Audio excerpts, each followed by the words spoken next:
when you test for aflatoxins in a product, you do sampling because aflatoxins are distributed heterogeneously in the lot. So if you have one bad groundnut kernel, and if it is heavily contaminated with aflatoxins, by the time you sample and test for aflatoxins, and that one bad kernel could contaminate about 48 kgs. This is from research. On one hand, it is actually a responsible move.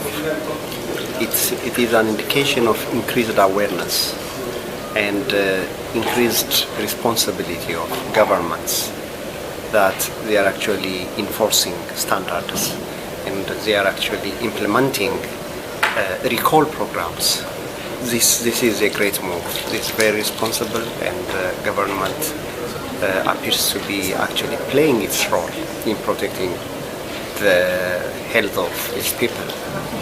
On the other hand, this shows how much we have to do to reduce the problem.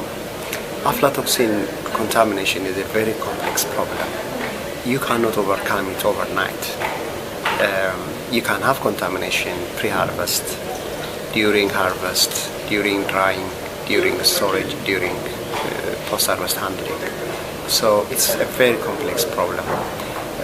And I think we have to do a lot in terms of making available technologies that can be easily adopted by farmers and traders and processors to reduce the problem. Of course, I'm very optimistic. The first part of the work is awareness, ownership, and we have a lot of political buy-in and ownership by African countries.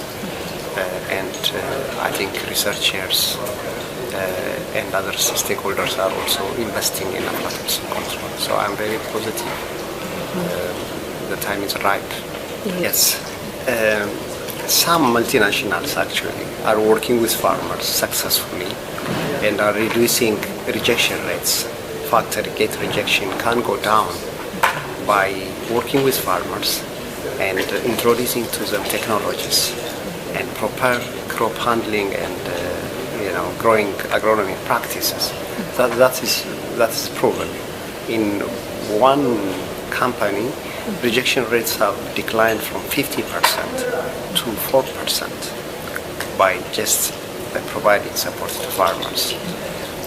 So simple practices to make the crops healthier and stronger, and also to dry the crops properly, to harvest the crops in the first place on time, and also to store them with adequate protection from the weather and the rains and insect pests. All of that helps in minimizing aflatoxins.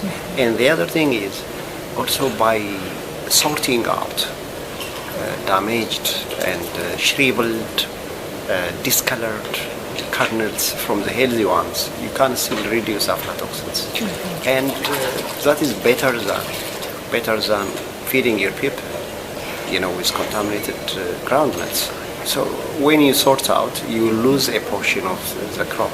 But that is really insignificant compared to what aflatoxin can do to your children and also to the price of your produce. So I think by probably including aflatoxin reduction knowledge in agricultural extension systems of countries and also private extension, I think we could make big advancements in reducing the problem.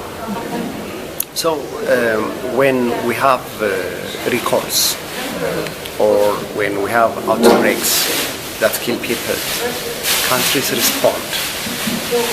But in my view, those incidences are just the tip of the iceberg. So probably the most damaging part of the aflatoxin problem is the chronic effects that people have to eat maize, groundnut, other commodities that have low levels of aflatoxin, low to moderate levels of aflatoxin each day. So that is what should concern us. And so our response as countries should not be episodic, when we have rejections or recalls or outbreaks, that it should be sustained, and we should support our farmers and SMEs to deal with this problem. Okay. Within the systems, not just episodic, as you say. Yeah. Yeah, within the system. Yes. Okay. It should be systemic change, which will help us deal with this problem effectively. Thank you so much, sir.